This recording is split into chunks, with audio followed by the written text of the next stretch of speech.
Olá, hoje a gente vai falar sobre um tema que movimenta conversas, desperta curiosidade e ao mesmo tempo causa muita confusão: o transtorno de personalidade narcisista. E não estamos falando de alguém apenas vaidoso ou convencido. Estamos falando de um quadro clínico real, sério, estudado há décadas e que afeta profundamente as relações humanas. O narcisismo começa lá na mitologia, com Narciso apaixonado pela própria imagem. Mas quando a psicanálise entra, com Freud e outros psicanalistas relevantes, nós entendemos que o problema não está na admiração de si, mas na dependência de ser admirado para conseguir existir emocionalmente. O transtorno de personalidade narcisista, reconhecido pelo DSM, está presente em cerca de 1% da população. E quem convive com alguém assim, geralmente percebe três padrões muito claros: a grandiosidade, a necessidade constante de validação e uma dificuldade profunda de sentir empatia real. Mas nem todo narcisista é igual. Existe o narcisista grandioso, aquele mais conhecido, é o expansivo, sedutor, cheio de certezas e pouca autocrítica. Existe o narcisista vulnerável, que é muito mais sensível ao julgamento alheio, ele tem essa sensação de ser especial, mas enfim, trabalha mais na depressão também. É um tipo mais raro, mas bem destrutivo. E por trás de todas essas máscaras, existe algo que quase ninguém imagina: um ser frágil, inseguro, construído em cima de feridas emocionalmente antigas. A grandiosidade não é força. Nas relações, o padrão costuma ser o mesmo. Primeiro, a idealização, depois, a desvalorização e, por fim, o descarte. Não porque o narcisista seja mau, mas porque ele não consegue lidar com frustração, limites ou críticas. Tudo que ameaça a imagem idealizada provoca uma reação desproporcional. E muito se fala sobre as redes sociais criando narcisista, mas a verdade é que elas ampliam comportamentos narcisistas, não transtorno em si. Selfies e autopromoção não são diagnóstico. Transtorno narcisista é outra história. A pergunta é: tem cura? O tratamento é possível, mas desafiador, porque exige introspecção, vulnerabilidade e reconhecimento de erros, mais doloroso para quem vive esse padrão. O tratamento psicanalítico pode ajudar a construir uma autoestima mais estável, vínculos mais saudáveis e um senso de identidade menos frágil. É um processo longo, mas que vale a pena. Tripulação, decolagem autorizada.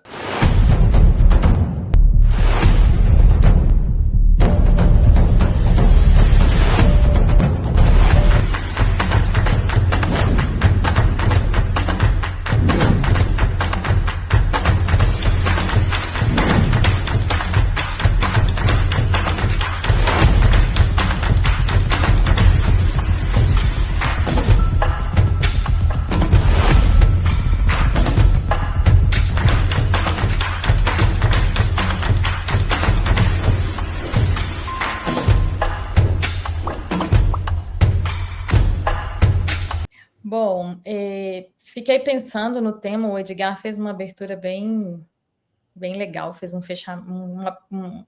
introdução, um fechamento, já fez um apanhado geral aí bem interessante. Mas o narcisismo, o tema narcisismo, ele é muito diferente quando se fala pela psicanálise, pelo olhar da psicanálise e pelo olhar da psiquiatria. Pelo olhar da psicanálise, todos nós somos narcisistas, temos algo de narcisistas, porque nascemos assim, né? Quando o bebê nasce e as primeiras necessidades que ele tem de atendimento, aquela relação de mamãe e bebê, as primeiras relações que ele tem com a mãe, é uma relação de narcisismo, porque a mãe, o peito que alimenta, o braço que embala, tudo aquilo é uma coisa só. E ele precisa daquilo, ele quer aquilo e não tem negociação. Ele é o rei, ele é o senhorzinho e é onipotente. Quando esse bebê cresce, se desenvolve e parte para a vida adulta, é que precisa ir acontecendo uma transformação para que esse bebê, para que esse indivíduo já adulto, que já não é bebê, já é adulto, ele passe a dar conta de olhar para o outro sem ter essa necessidade de rei, de eu sou o domínio. Tudo vem para mim do jeito que eu quero, da forma que eu quero. Então, passa a existir algo aí de equilíbrio na vida adulta. Então, é por isso que a gente fala que todos nós temos, sim, algo de narcisistas, porque nascemos assim, e nos primeiros anos de vida temos, sim, essa dependência com cuidado materno, que pode ser pela mãe ou pela cuidadora. Mas tem um ponto que eu queria abordar, não sei se as minhas colegas vão concordar comigo, que eu acho precioso também de pensar que uma coisa é ter uma personalidade narcisista e outra coisa são reações narcisistas, que não necessariamente uma pessoa narcisista pode ter reações narcisistas, são coisas diferentes. Porque o termo narcisismo, ele tem ficado cada vez mais banal. As pessoas têm usado muito o termo como se qualquer reação e qualquer atitude de um indivíduo voltado para esse senhorio, para essas questões que ele se coloca no mundo, fossem já designação para ser uma pessoa narcisista. Então, por exemplo, um padrão constante e inflexível de egocentrismo, uma falta de empatia constante, uma necessidade de admiração constante, sim, temos aí determinado uma pessoa com o narcisismo patológico. Mas tem algo que é diferente, as reações narcisistas. Então, todos nós, em algum momento, nós podemos ter. Então, por exemplo, quando uma pessoa, um indivíduo, se sente ameaçado em relação à sua confiança ou à sua identidade, ela pode, sim, ter reação mais arrogante ou até defensiva. E isso para a psicanálise, é um mecanismo de defesa. É como se fosse uma armadura que essa pessoa se veste para, naquele momento, naquela situação, ela precisa dar conta de proteger a autoestima dela. Então, a diferença é que ela é uma pessoa não narcisista, mas ela apresentou aí uma reação narcisista, então, é como se fosse um narcisismo temporário, não sei se a gente poderia falar assim. E depois que essa ameaça volta, ou esse acontecimento passa, a pessoa volta a ter o seu comportamento de empatia, de tolerância, ou seja, esse comportamento ele não é contínuo. Vocês concordam comigo? Dri, dando continuidade assim à explanação do Edgar, a forma que você apresentou, eu queria colocar uma forma que para mim é fácil de entender e assim passa pelo que vocês colocaram. Nós realmente, enquanto bebês, né, somos narcisistas primários. Então, nós realmente não nos distanciamos do outro. Nós não temos essa capacidade. Enquanto bebê, o seio da mãe, a gente está pleno, porque a gente está centrado, vamos dizer assim, nossa libido, a gente investe totalmente na nossa libido para nós mesmos. E o nós, vamos dizer, é você, a mãe, ele não se distingue do outro, vamos dizer assim.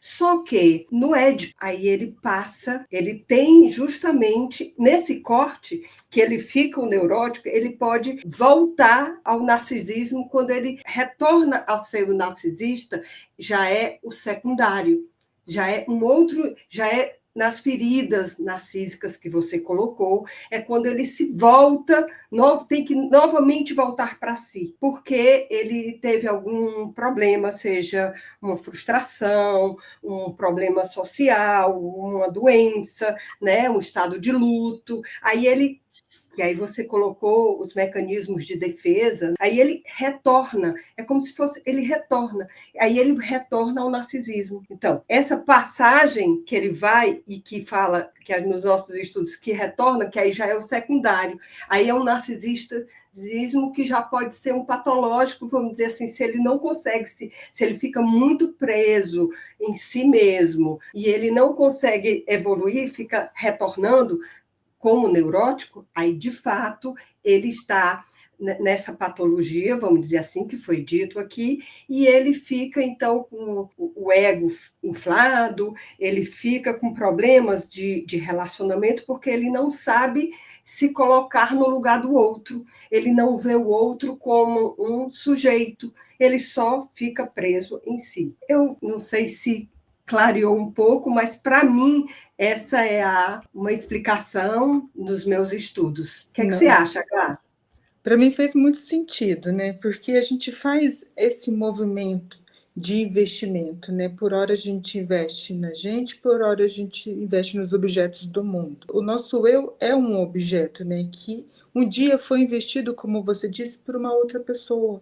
No caso, né, de uma forma mais generalizada, né? A gente diz a mãe, mas de um adulto cuidador, do que ele vai transmitir o seu narcisismo para sua criança, para dizer desse mundo, para apresentar o mundo e para apresentar a ele mesmo para ele. Você está com frio, está com fome, está cansado, você é fulano de tal família, de tal cultura.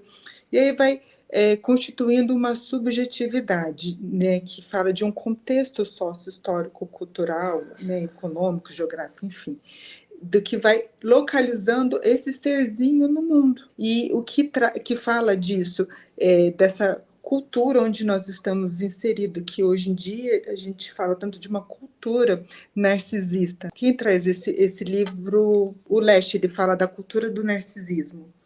O Debord vai falar de uma sociedade do espetáculo que não deixa também de falar desse sujeito.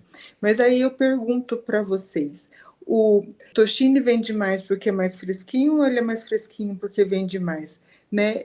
Esse sujeito, ele se encontra nessa sociedade que demanda mais dele, essa posição mais narcisista, né? Onde ele vai olhar mais para si, ou ele está numa sociedade que demanda dele, ou ele se coloca nesse lugar diante da movimentação da sociedade.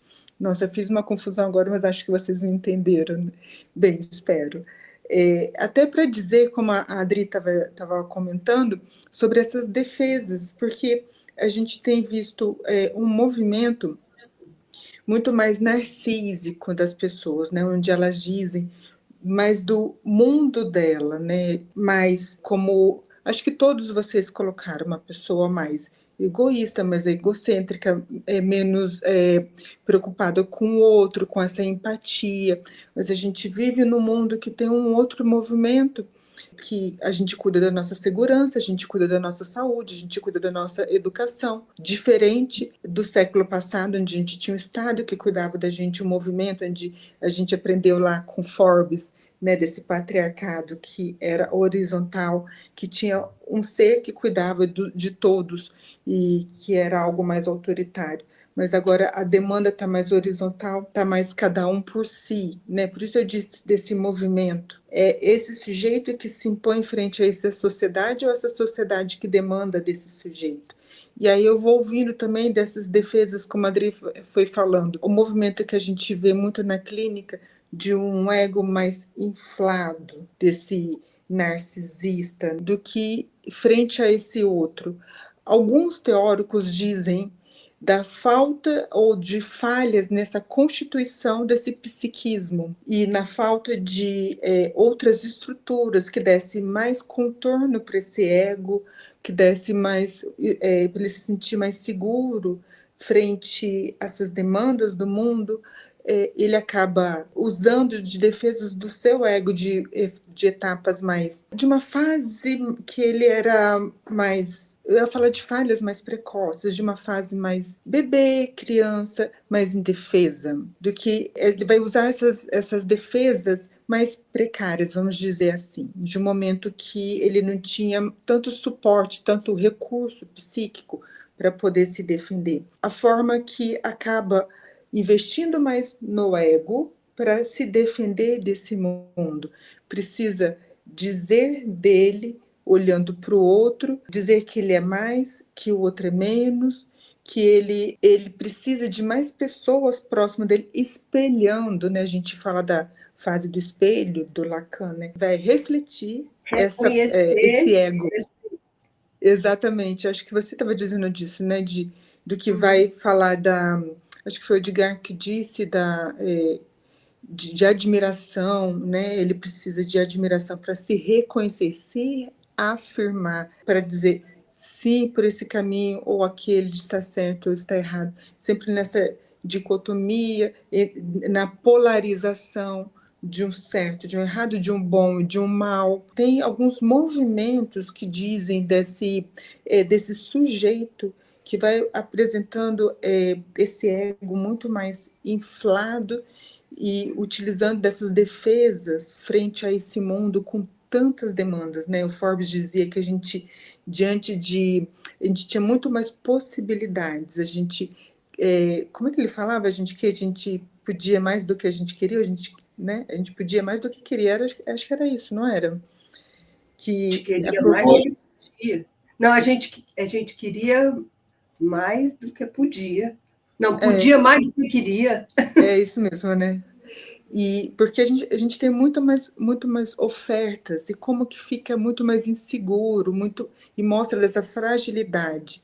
Enfim, a gente está vendo muito mais dessas demandas, né, na clínica, mas também concordo com esses diversos narcisismos que a gente vê hoje. Estava até pensando, Dri, desse lugar, dessa pessoa tão famosa hoje nesse dito popular, né? Dessas mães narcísicas. E aí eu te perguntar também para a Di, que são mães, que mãe que não é narcisista? Começando a falar que ser humano não é narcisista. O narcisista, ele passa pelo caminho do amor. Tem uma mistura aí, se confunde, inclusive, os primeiros cuidados que uma mãe tem pelo bebê é um vínculo de amor. Então, quando o narcismo ele se olha naquela água, naquele lago lá, e ele vê a sua imagem, ele se apaixona pela imagem que vê, apaixona pelo amor. Então, passa tudo pelo caminho do amor. A grande questão é que quando esse indivíduo vai amadurecendo, vai crescendo, ele não dá conta de ver o outro. Ele não dá conta de perceber o outro. Ele ama tanto a si mesmo que o outro é um nada para ele.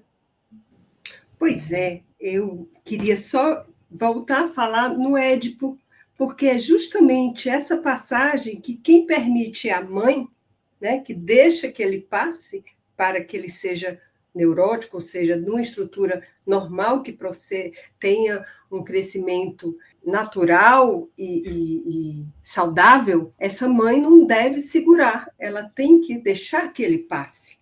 Porque senão, se ele não passar, ele fica como perverso e psicótico. E aí ele estaria mais ligado, justamente, aí ele estaria, vamos dizer, já numa patologia, que seria do narcisista secundário, ou perverso ou psicótico, se a gente quer ter um quadro geral de tudo. Daí, essa compreensão que a gente tem que ter, até de níveis mesmo desse narcisismo. É normal, nós somos, ok, beleza, mas nós temos que ter todo um crescimento, um aprendizado saudável diante desse narcisismo que nós temos. Nós temos que saber se colocar no lugar do outro, nós temos que ter essa vida saudável, essas relações psicológicas, vamos dizer assim, na nossa vida, de uma maneira ok, saudável, equilibrada, procurando esse equilíbrio. Senão... Isso fala de uma ferida narcísica, né? Pois é. E todos nós temos na nossa vida, mas como que a gente vai equilibrar isso? Como que a gente vai viver com elas sem sair queimando todo mundo, vamos dizer assim? Todo mundo. sendo sempre eu, não interessa. Ainda mais no mundo, né? Que demanda Isso. que a gente fica nessa Isso. sociedade do espetáculo, Isso. ainda mais agora na internet, com os likes, procurando essa aceitação do outro, nessa necessidade e nessas demandas do que diz respeito a você, do que diz respeito ao outro. Quais são os limites, né? Existem limites, devemos procurar. Os limites falam de bordas, as bordas falam de barreiras, enfim, de um eu e de um outro, de uma sociedade, em tudo que está envolvido, porque a gente não vive sozinho. E o tratamento do narcisista é importante, mas o tratamento de quem convive com o narcisista é mais importante ainda. Por quê? Porque se você não tem um ego estabelecido, se você não tem a sua autoimagem, se você não tem um pouco de confiança, seja o narcisista mais conhecido, aquele mais fortalecido, que se acha a última bolacha do pacote, ou seja, até um narcisista vulnerável, que esse é um pouco mais difícil de se perceber, porque o narcisista vulnerável, ele se coloca de forma frágil para poder te manipular. Como vocês mesmos mencionaram, essa questão do narcisista como mãe, eu lembro, no meu caso, que eu tinha uma mãe que tinha traços narcisista, e ela perguntava para mim, se eu morrer, você chora? Então, ela perguntava constantemente isso para mim. Imagina, você ama sua mãe é o seu totem. Quando ela pergunta isso para você, ela quer ouvir o quê? Claro que vou chorar, vou sofrer muito, não vivo sem você. Então, ela precisava dessas palavras, dessa certificação de que você ia sentir muita falta dela. E aí fica-se todo esse papel dos narcisistas na nossa sociedade. Como a Glaise falou, o narcisista que precisa, a questão do Tostines, né? Nós criamos o narcisista por termos essa sociedade que busca alguém forte, másculo, super seguro, que não tem medos, que não falha. Então, é muito estranho você pensar numa sociedade que traz esse tipo de padrão como algo muito bonito. E aí se exaltam os narcisistas, aquelas pessoas que são poderosas, não mexa comigo porque eu piso, eu acabo com você, não mexa comigo que eu viro bicho. Mas, Edgar, eu fico me perguntando, que poderoso que é esse que precisa rebaixar o outro para poder sobressair? Do que ele demonstra da casca para fora, né? E do que é dali para dentro. Não sei, fico pensando em escudos para tentar esconder. Eu ia tentar encontrar a palavra, mas acho que é essa mesmo, esconder dessa fragilidade, né, que precisa se exaltar tanto, porque tem essa necessidade de se exaltar, se inflar tanto assim, né? Me parece, a natureza não faz isso com os animais, o pavão, aquele peixe, o baiacu, eles não se inflam quando eles se sentem ameaçados? Exatamente. Ótimo exemplo, Aglaise. Fiquei pensando também numa característica que, ao contrário do que as pessoas passam, dessa pessoa tão egocêntrica, poderosa, potente, né? Do outro lado, do que passa por trás dessa máscara que ela vende, que a gente vê tanto hoje em dia as pessoas falando nas redes sociais. Um lado mais frágil, que diz de uma inveja, que diz de uma vergonha de quem ela é, de quem ela se percebe frente ao outro, do que falta nela, do que o outro tem. A inveja falando de algo que supostamente seria dela, não do outro, do que deveria de estar com ela. Como ela fica frágil com o olhar de destaque das outras pessoas que deveria estar olhando para ela. Lembra que a gente dizendo daquele espelho que vai refletir essa pessoa, o suposto brilho dessa pessoa, mas o quanto que demonstra essa fragilidade nessas relações mais invejosas do que supostamente deveria de ser dela. Muito bom. Diante de tudo que foi falado em relação ao tema, fica como reflexão para nosso dia a dia, para todos nós.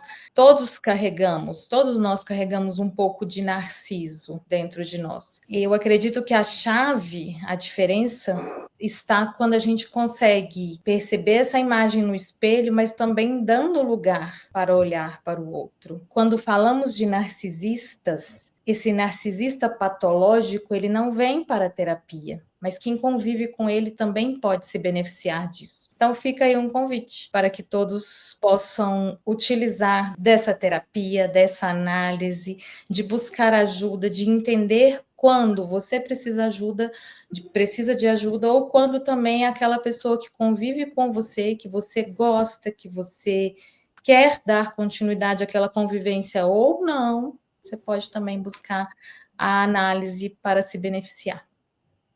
E para você que ficou conosco até este momento, nosso muito obrigado e até o próximo programa.